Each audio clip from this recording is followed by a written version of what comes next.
Que a paz esteja em nossos corações, seja nesta casa, que a mansidão também habite em nós. Neste momento, vamos refletir sobre as bem-aventuranças. Uma parte das bem-aventuranças. Vendo Jesus, a multidão, ele sobe a um monte. Aproximam-se dele os seus discípulos. Ele se assenta e fala àquela multidão. Naquele instante, ele diz das bem-aventuranças. Diz o Sermão do Monte, conhecido também como Sermão da Montanha ou as Beatitudes. Das bem-aventuranças, hoje vamos refletir sobre bem-aventurados os mansos, porque possuirão a terra. Bem-aventurados os pacíficos, porque serão chamados filhos de Deus. Destas duas bem-aventuranças, nós podemos extrair uma série de ensinamentos. Destacamos 3. A afabilidade e a mansidão, a paciência e a obediência e a resignação.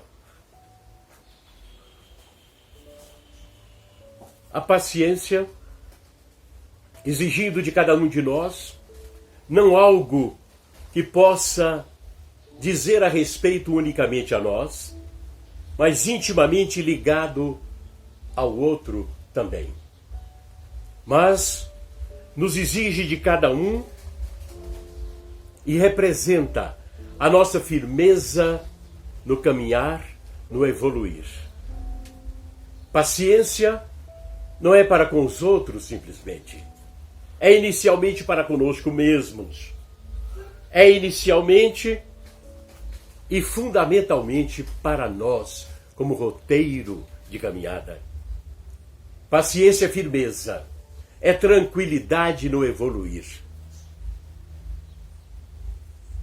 Quando falamos em afabilidade e mansidão, é algo que nos falta muito nos dias da atualidade. Sermos mais afáveis, mais mansos de coração.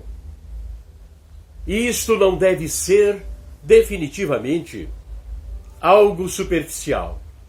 Algo que resulte apenas da educação, do nosso aprimoramento intelectual. Há de ser muito mais profundo. Em tudo que nós fizermos, haveremos de colocar o nosso coração. Se nós, naquilo que fazemos, não colocarmos o nosso coração, é simplesmente superficialidade, é simplesmente hipocrisia. Obediência e resignação. A obediência é quando a razão nos convoca, nos leva a um determinado direcionamento. Resignação é mais. É o consentimento do coração. E são estas palavras, são esses sentimentos, estas virtudes que cada qual de nós há de extrair, e não apenas tê-las como algo teórico, mas na vivenciação de cada dia. É a aplicação destas virtudes no dia a dia, no nosso cotidiano. Vamos fazer uma viagem e vamos estar naquela multidão onde Jesus falava. Vamos nos aproximar calmamente. Sentemo-nos ali e vamos ouvi-lo. No meio daquela gente estava uma pessoa que nós destacamos hoje. Thanatos. Estava ali, absorto, incógnito, ouvindo as palavras de Jesus. Thanatos em criança, nos seus dias de juventude, era considerado na aldeia como um jovem rebelde, um jovem tendente ao mal, um jovem tendente ao crime. Isto era uma preocupação geral naquela aldeia. Certo dia, desentendeu-se com o seu melhor amigo e violentamente o prosta ao chão ensanguentado, quase morto. O pai, tomando conhecimento daquilo, vai e, deparando com aquele quadro do melhor amigo dele, ensanguentado, diz: meu filho, hoje você é uma vergonha da nossa casa. Hoje você nos envergonha e a partir de agora você não estará conosco em nossa casa. Jafar era o nome dele de batismo, naquele instante. E ele então se afasta daquela aldeia e não se teve mais notícia dele. Quando, tempos depois, Jafar, já muito distante daquela aldeia, ele lidera um grupo de bandidos. Caracterizado aquele grupo pela maldade, pela crueldade com que matava suas vítimas. Mas um belo dia, eis que ele é preso e os outros fogem. E ele só é encarcerado.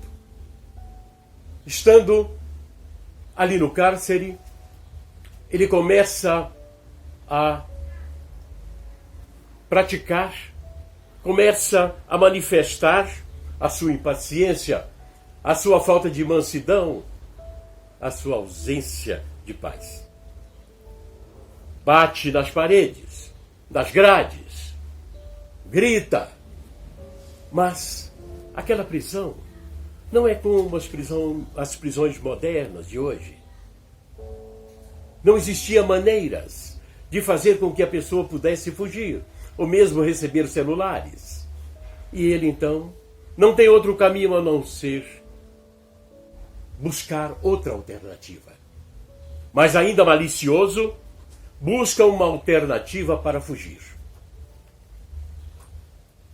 A partir daquele instante, ele finge ser manso de coração e começa a agradar o carcereiro zelão. E de boa fé, o carcereiro vai acreditando nele, facilitando um pouco as coisas, e eis que um dia Thanatos convoca o carcereiro para jogarem dados, com o intuito de distrair e de passar o tempo. O carcereiro, de boa fé, abre a cela e se senta ali perto dele jogando dados. Num determinado instante, eis que Thanatos dá-lhe uma pancada violenta na cabeça e ele se prostra ao chão. Aproveitando-se daquele instante, rompe as algemas, livra-se delas e empreende fuga. Vai pelos caminhos, não entrando nas cidades com medo de ser reconhecido, beirando-se das matas. Certo dia, estando ali na beira de uma estrada, vê 2 cavaleiros vindo. E ele então concebe o plano do assalto. Mas, quando eles se aproximam, ele nota que são 2 soldados romanos. E ele, amedrontado, esgueira-se entre as pedras e as matas. E vai e chega às margens do Jordão. E ali nas margens do Rio Jordão estava uma pequena multidão e uma pessoa estranha, barbudo, vestido apenas de pele de cordeiro, com um cinturão de couro, e gritava: arrependei-vos enquanto é tempo, O reino de Deus está próximo. Eu hoje vos batizo com água, mas depois de mim virá aquele que vos batizará no fogo e no Espírito Santo. Thanatos se aproxima daquele grupo, fugindo dos dois soldados, e finge ser exatamente um daqueles que ali estão, crentes. Deixa-se então batizar, entra na água e se batiza. Quando vai saindo, nota que chega naquele instante, bem próximo a ele, uma pessoa que parecia ser um rabi, que parecia ser um chefe, porque vinha acompanhado de umas pessoas. Ele olha para aquela figura e não se esquece jamais dele. Era uma figura majestosa, luminosa, uma figura cujo olhar era penetrante e inesquecível. E ele vê aquele instante em que aquela pessoa aproxima-se daquele que estava batizando os outros. E ele ainda ouve, presta atenção e ouve. Tu vens a mim quando eu deveria ir a ti? E eis que aquela pessoa luminosa responde: deixa que se cumpra aquilo que é de justiça. Thanatos cobre o seu rosto, desvia-se dos soldados e observa que eles ao longe observavam aquela cena e faziam inclusive gracejos. Thanatos continua sua jornada fugindo das cidades. Numa planície da Galileia, ele vê uma multidão. E ele então se assenta e ficou a ouvir. E aquela figura, aquela pessoa, aquele rabi, falava com tamanha propriedade, de uma maneira singular, que suas palavras não precisavam ser altas, porque simplesmente venciam as distâncias e chegava nitidamente aos ouvidos de todos. E ele ali ouviu. Ouvistes o que foi dito aos antigos: não matarás, porque será levado a julgamento. Eu, porém, vos digo: não tenhas ira contra o seu vizinho, porque também será levado a julgamento. Ouviu ainda? Quando estiveres diante do altar com tua oferta, se lembrares que o teu vizinho tem algo contra ti, deixa a tua oferta sobre o altar e vai primeiro reconciliar-te com ele. Thanatos ainda ficou ouvindo aquela figura majestosa, dizendo do perdão, do amor ao próximo, da caridade fraterna e de tantas coisas aprazíveis ao espírito. Ele sente algo diferente. Naquele instante ele experimenta uma força interior nova. E ele diz: a partir de agora, eu não tenho mesmo nada para fazer, eu vou seguir este homem. Eu vou ouvi-lo e ao mesmo tempo vou protegê-lo, buscar protegê-lo de alguém que possa querer lhe fazer mal. E assim aconteceu. Onde quer que Jesus estivesse, Thanatos ali estava, no meio da multidão, um pouco à distância, incógnito. E ali, ele acompanhava Jesus em todas as suas andanças. Esteve no momento triste da prisão do Rabi da Galileia. E o seu coração se entristeceu e ele chegou a pensar: se eu estivesse aqui agora, com os meus companheiros de bando, certamente nós faríamos uma reação. Mas o momento não era de violência e nem de reação. Era de paz, era de entendimento. Ele esteve presente no momento da crucificação do Rabi da Galileia. E ele se entristece, sentindo-se impotente de não poder fazer nada. Sai dali cabisbaixo, triste, sem nenhum sentimento de viver, sem querer viver mais, desolado, desamparado. E ele pensava, jamais vou ouvir agora aquelas belas palavras daquele homem da Galileia. Passou a beber. Que via então, já nem se preocupava mais em ser preso. Perambulava pelas cidades, em certo momento, bêbado, caído na soleira de uma porta, ele ouviu alguém dizer: olha, está correndo uma novidade. Aquele Rabi da Galileia, crucificado entre ladrões, está vivo. Ressuscitou. Ele se assusta com aquilo e diz: não é possível. O meu mestre está vivo? Ele então busca, numa fonte ali na praça, lavar-se dos efeitos da ressaca, da bebida, e vai buscar confirmação daquela novidade. Encontrou um grupo de pessoas e no meio daquelas pessoas estava Maria de Magdala, confirmando que havia ido ao sepulcro e encontrado o sepulcro vazio. Relatou tudo aquilo que vira e ele imediatamente toma consciência daquele fato, acredita e diz: é chegado o meu momento de tomar novo rumo na vida. Se o meu mestre está vivo, a sua mensagem não pode morrer.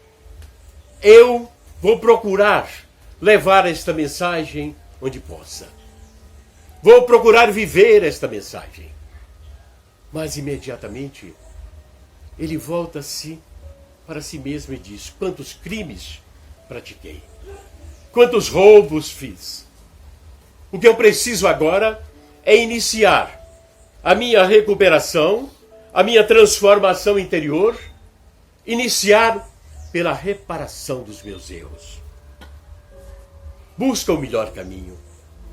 A transformação há de iniciar-se através da reparação dos nossos erros e não simplesmente pelo nosso arrependimento teórico. Eis que ele diz então: como reparar os meus erros se as pessoas que matei eu nem conhecia? Se as pessoas a quem roubei eram-me desconhecidas? Mas naquele instante ele se lembrou de pelo menos um: Zelão, o carcereiro. Ele diz: vou começar por aí. Procura Zelão em sua aldeia e ali buscou o endereço daquela pessoa. Bateu na porta e foi recebido por uma mulher que estava simplesmente sofrida, esquálida pela dor. E ele então se apresenta como um antigo amigo de Zelão. Ela diz: olha, lamento muito, mas Zelão talvez não te reconheça, porque ele está ali num cômodo inerte. Ele não fala, ele não ouve, nem quem sabe se ele ouve.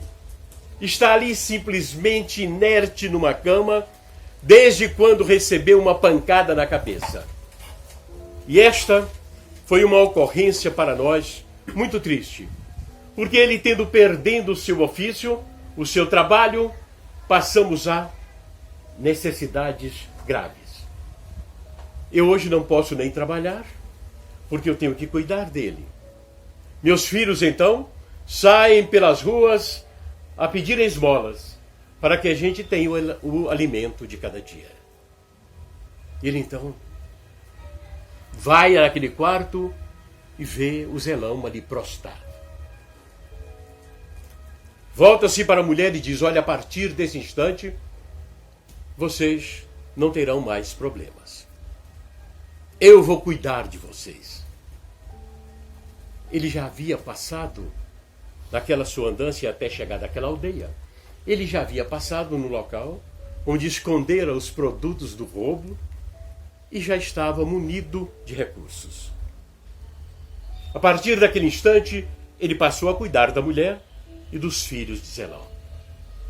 Mas não apenas de uma maneira material, mas cuidando pessoalmente de Zelão, fazendo-lhe a higiene corporal e buscando estar com ele ali a cada instante. E naqueles momentos em que ele, depois de cuidar de Zelão, ele falava com Zelão, mesmo sem saber se ele ouvia e se entendia. Falava de Zelão sobre o seu encontro com Jesus, sobre tudo aquilo que ele havia ouvido de Jesus, maravilhado, e transmitia a Zelão aquelas histórias, aqueles ensinamentos. Zelão, poucos dias depois, em certo instante, estava em estado terminal, quase morrendo. Ele se aproxima e pede perdão a Zelão.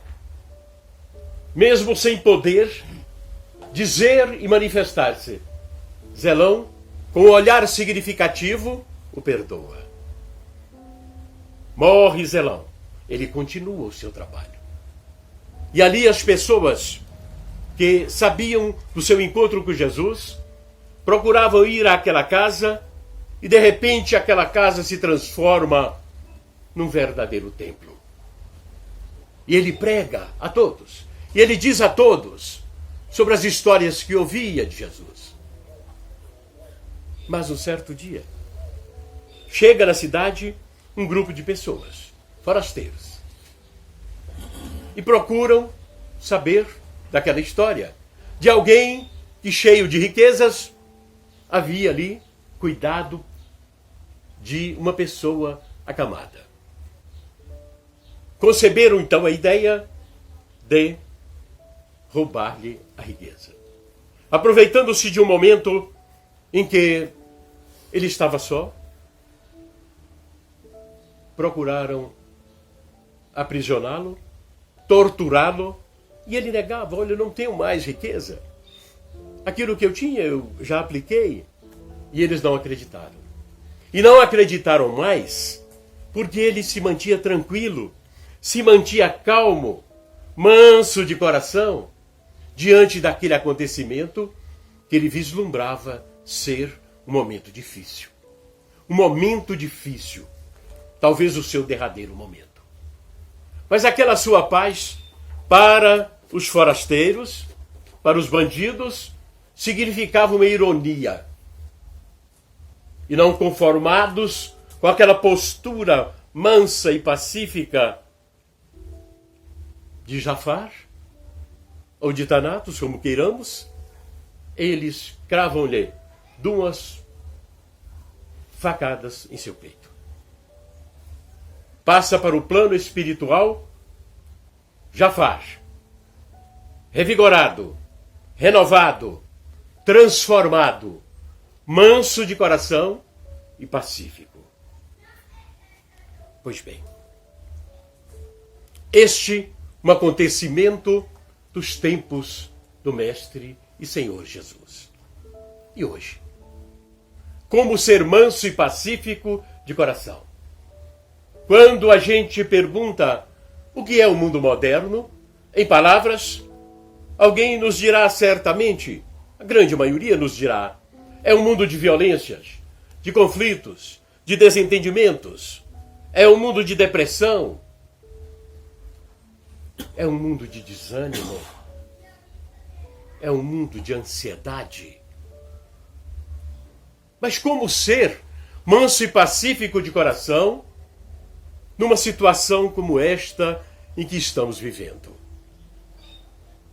É possível. Buscando uma reflexão sobre o assunto, encontrei um monge zen budista Aemin Sunim, sul-coreano, escreveu um livro, As Coisas que Você Vê Apenas Quando Desacelera. Vendeu 3 milhões de exemplares.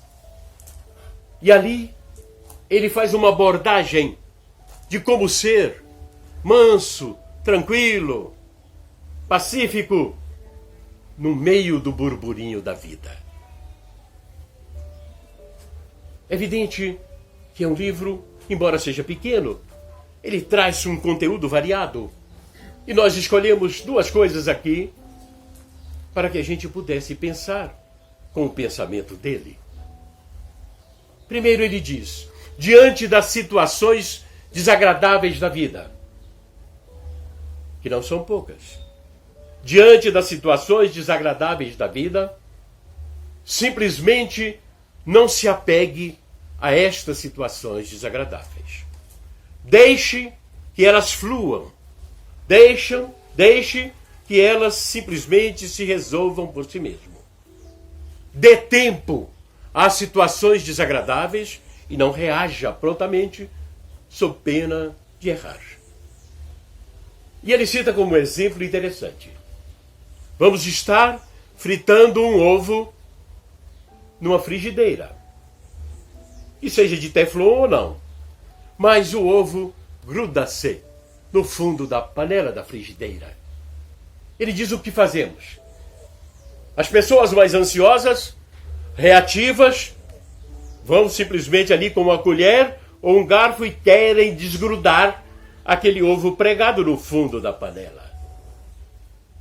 Outros, mais mansos de coração, mais pacíficos, mais sabedores, simplesmente jogam água ali naquela panela e deixam que ela descanse ali por alguns momentos, até que naturalmente aquilo se desgrude do fundo da panela.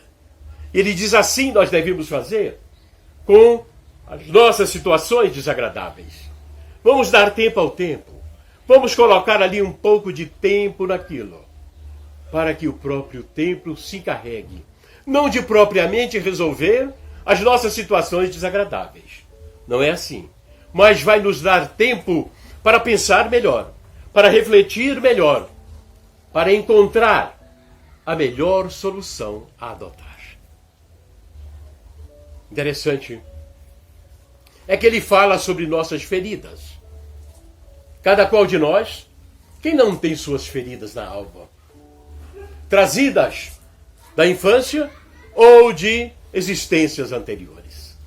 Cada qual de nós traz na alma essas feridas.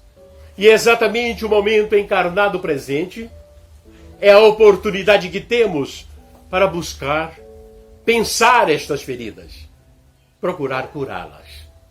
E ele diz, diante das feridas da alma, não se preocupe.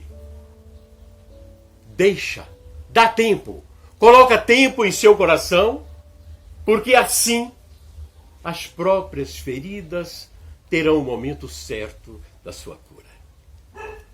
Pois bem, um exemplo do mundo moderno de mansidão e de paz, mesmo diante de uma situação vexatória. No Rio de Janeiro, 3 horas da tarde, calor insuportável. O motorista suava abundantemente. Já estava à exaustão. Para, num ponto, já chateado por mais uma parada. Entram 2 senhoras. Elas entram e, de repente, uma nota que perdera o cartão magnético. O motorista se exaspera. Não é possível uma coisa dessa. E se exaspera e simplesmente se torna indelicado com aquela pessoa. A outra que ali estava disse, não se preocupe, eu vou passar o meu cartão para ela. E assim fez. Sentou ali, as 2 se sentaram e o ônibus continuou sua jornada. Ali na frente, o ônibus para e um garoto vendia água mineral. A mulher, então, ali da janela, pede, quero 3 águas. recebe, paga e o ônibus continua. E ela simplesmente se levanta do lugar onde estava e foi até aquele motorista e ofereceu uma garrafa de água para ele, dizendo: olha, o calor está insuportável. Certamente você já está aqui desde manhã e é natural que você não esteja tão tranquilo assim. Ele ficou simplesmente sem saber o que dizer. Não esperava que naquele instante aquelas pessoas que ele ofendera viessem com um gesto de compreensão e de acolhimento. E ele começa a tomar aquela água. E ali, ao que todos observavam, ele foi se transformando. Simplesmente, quando aquelas duas senhoras desceram, ouviram deles dizendo: muito obrigado, tenham um bom dia. É assim deve ser a nossa reação diante dos acontecimentos da vida. Diante das ofensas, nenhuma reação imediata. Calma em nosso coração. Paciência, porque é a única situação, é o único caminho que temos para vivenciar estas bem-aventuranças. Bem-aventurados os mansos, porque possuirão a terra. Não esta terra, não este momento passageiro em que vivemos, mas certamente brandos de coração, haveremos de herdar a terra futura, mesmo que seja este mundo, mas num projeto de evolução. Que possamos também herdar, quem sabe, um outro mundo mais evoluído do que este nosso, não por uma conquista, simplesmente uma dádiva, mas por um esforço que cada qual de nós há de fazer, no sentido de nos domar, no sentido de nos transformar interiormente, de reparar os nossos erros e encontrar a paz em nossos corações. Assim há de ser, no nosso dia a dia, esta vivência da mansidão e da paz. E para encerrar o nosso encontro, nós nos lembramos, e ainda há pouco o Hilton nos dizia, muitas pessoas buscam a paz através de simplesmente ficarem tranquilas. Mas a nossa paz, ele disse, a nossa paz há de ser encontrada através dos ensinamentos de Jesus. Então, para que a gente seja manso de coração, para que nós tenhamos a paz interior, vamos colocar Jesus como nossa luz de viver. E aí me veio esta canção. Meu Senhor, tão belo, tão lindo é o teu amor, que bom renascer. Sinto em ti, na terra, a luz do meu viver e a paz no meu ser. Meu Jesus, espero que eu possa compreender que além, muito além, continuar a vida então na eternidade, sempre te amar. Sinto o coração todo estremecer quando falo em ti em minha oração. Num coral de luz cantaremos em louvor pelo amor, Jesus, nosso amor. Meu Jesus, espero que eu possa compreender que além, muito além, continuar a vida então na eternidade, sempre te amar. Que a paz esteja em nossos corações, que sejamos mansos e humildes de coração. Que assim seja.